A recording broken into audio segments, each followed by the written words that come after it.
Salut mes petites pépites en herbe. Comment allez-vous? J'espère que pour vous tout se passe bien et que vous n'êtes pas comme moi fatigué. Enfin bref, j'aimerais aujourd'hui parler d'un sujet qu'on a trop souvent tendance à sous-estimer. Malheureusement, notre environnement. Non, non, non, non, non. Je te vois venir, je ne vais pas parler d'écologie, mais plutôt de l'endroit où on vit, le quartier, l'appartement où on vit, la ville où on vit, bref, l'espace dans lequel tu passes le plus clair de ton temps. Ouais, en clair, ton canapé, quoi. Avoue que tu y passes une bonne partie de ton temps. Ça va. Bon, tu vas voir que changer ton environnement, ça peut carrément changer ta vie. Bon, alors, on va essayer de comprendre ce soir le lien qu'il y a entre un nouvel environnement et un nouveau départ.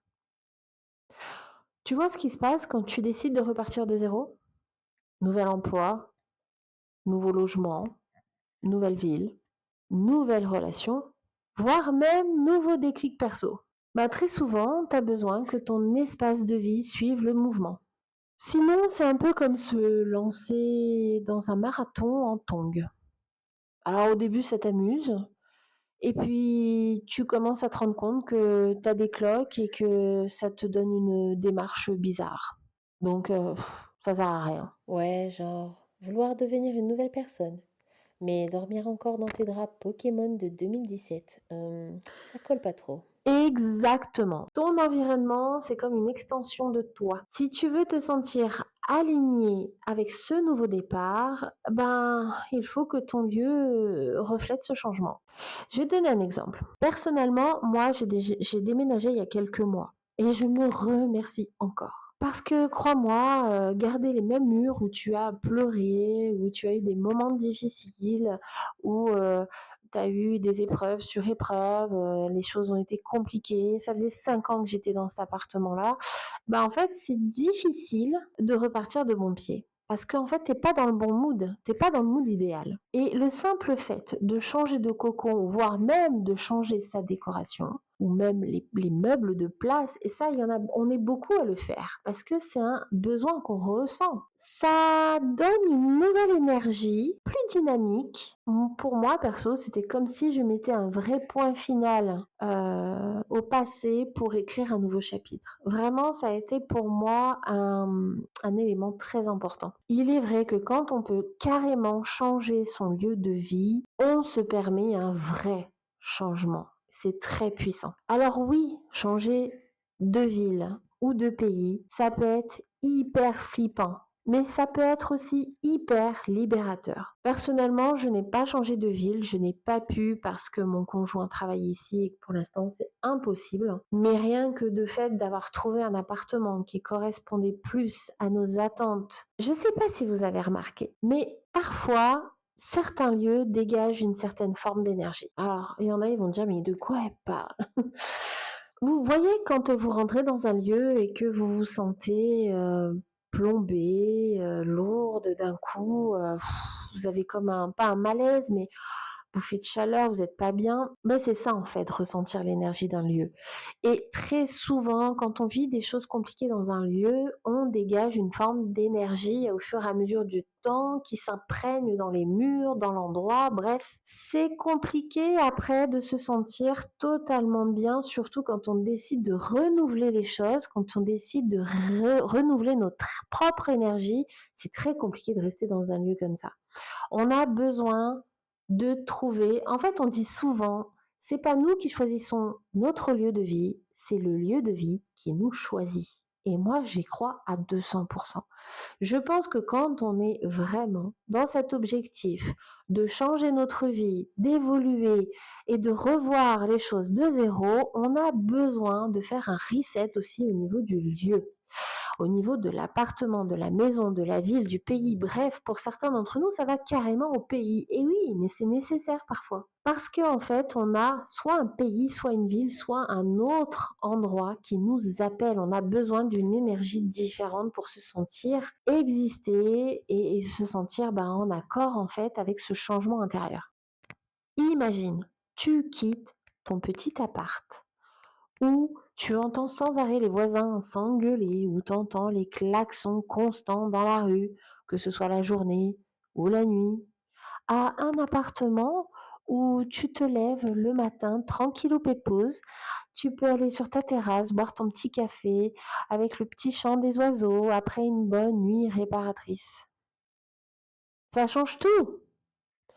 Tu dors mieux, tu respires mieux, ton humeur et ton énergie te remercient tous les jours, croyez-moi.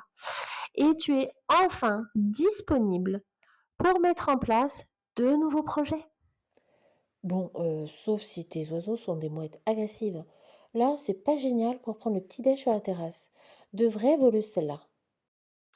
Bon, tu vois l'idée. Quand ton environnement t'inspire, tu deviens beaucoup plus aligné avec tes envies et tu deviens beaucoup plus créatif. Alors oui, je sais, parfois déménager, c'est pas une option immédiate. Pour certaines raisons, hein, on les vit toutes, malheureusement. Pour des questions de budget, pour des questions de travail, pour des questions de la famille, hein, proche. Bref, les choses de la vie. Dans ce cas, tu peux quand même transformer ton intérieur pour qu'il te ressemble plus. Et sans bouger d'adresse. C'est une bonne nouvelle, non? Pour cela, tu peux déjà changer ta décoration intérieure. Alors, je ne parle pas forcément d'aller acheter des décos, hein, c'est pas dans le budget de tous. Mais il existe des endroits où tu peux très bien trouver des objets déco pas chers. Tu peux trouver à Emmaüs, tu peux trouver sur Vinted, tu peux trouver chez l'habitant, hein, sur Facebook, machin et tout, tous ces trucs-là. Tu peux trouver le moyen de faire de la déco pas cher et tu peux même revendre si tu as besoin de revendre pour pouvoir acheter derrière. Mais il n'y a pas que ça. Je parle aussi de bouger, de changer tes meubles, de changer de disposition, de rajouter des éléments ou d'en enlever aussi. Parfois, de faire le ménage et d'enlever certaines choses qui encombrent, ça fait beaucoup de bien pour un nouveau départ. Ou voire même changer la couleur d'un de tes murs. La peinture est pas très chère aujourd'hui et tu peux juste repeindre un pan de mur et ça change tout. En plus, ton cerveau adore la nouveauté et ça va stimuler ta créativité. Alors je vais revenir sur ce point, faire du tri. Rien que ça peut renouveler une énergie dans un endroit. Combien d'objets tu as inutiles qui traînent dans tes placards, sur tes meubles, dans un coin d'une pièce? Crois-moi, chaque fois que tu passes devant, tu perds un peu d'énergie. Tu fais du tri et paf, légèreté garantie. Petite astuce aussi, crée-toi ton petit coin qui te ressemble, un coin lecture, un petit coin bureau avec tes objets. Par exemple, moi j'ai des cartes oracles. J'ai du matériel aujourd'hui pour faire mes vidéos. Eh bien, très très très prochainement, dès que je peux, je m'achète un bureau et je le mets dans un coin de l'appartement où je poserai toutes mes affaires, mes cartes oracles, mes micros, mes lumières, etc., etc. Ce sera mon petit coin à moi. Et ça, c'est aussi quelque chose qui peut être très bénéfique pour toi. Il te suffira de faire en sorte de bien le ranger, de le décorer avec tes soins ou voire même un petit coin cosy si tu préfères, avec un petit fauteuil, un petit tapis, des bouquins, bref, tout pour satisfaire tes nouvelles énergies. Traduction, vire enfin ce tas de fringues sur ta chaise. Parce que non, ce n'est pas une décoration artistique. Ce qu'il faut retenir, c'est qu'il y a des vrais bénéfices à être aligné avec son intérieur. Moins de stress. Et oui, un espace clair et qui te plaît, ça apaise. Plus de motivation. Et oui, ton espace bureau est agréable. Donc, hop, on a plus envie de travailler et en plus, on travaille mieux. Ton humeur est meilleure. Et oui, l'environnement agit sur ton état d'esprit. C'est un fait. Donc en gros, si tu veux pas bosser, c'est à cause de ton salon. Pas faux. Et franchement, c'est hyper motivant de se dire qu'on peut agir là-dessus sans tout révolutionner. Donc, ce qu'il y a à retenir, c'est que ton environnement, ce n'est pas juste des murs et des meubles. C'est le décor de ta vie.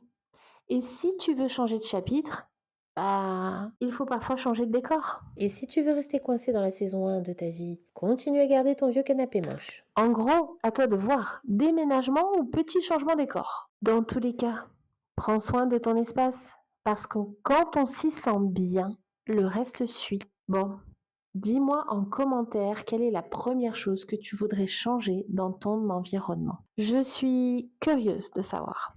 Et si cette vidéo t'a inspiré, ben, tu sais quoi faire. Like, partage, abonne-toi, tout ça, tout ça. Allez, tu connais la chanson. Merci pour ta présence et je te dis à très vite dans une prochaine vidéo. Bye!